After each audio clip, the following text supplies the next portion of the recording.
நாங்கள் பீர்க்கங்காய் விதை எடுத்திருக்கோம். விரலால் இந்த மாதிரி ஒரு குழி போட்டுட்டு ஒரு குழிக்கு ஒரு விதை போட்டுக்கலாம்.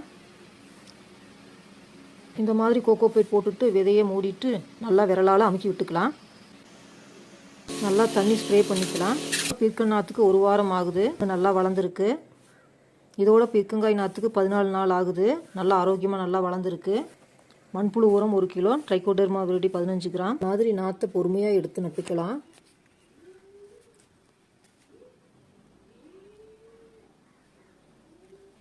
நாற்றுக்கு உயிர் தண்ணி ஊற்றிடலாம். எல்லா நாற்றுக்களும் நட்டாச்சு. ஃபுல் வீடியோ லிங்க் டிஸ்கிரிப்ஷனில் பின் பண்ணுறோம். 5 நாள் ஆகுது. இதோட பீர்க்கன் செடிக்கு 25 நாள் ஆகுது. அங்கே பிஞ்சு எடுக்க ஆரம்பிக்குது. பீர்க்கன் செடி பந்தல்ல ஏறிடுச்சு. தேனி மகரந்த சேர்க்கை செய்ய வந்திருக்கு. மகரந்த சேர்க்கை நடந்தால் பிஞ்சு காயாக மாறும். செடிக்கு 45 நாள் ஆகுது. வாங்க முதல் அறுவடை செஞ்சிடலாம். 2 காய் கிடச்சிருக்கு.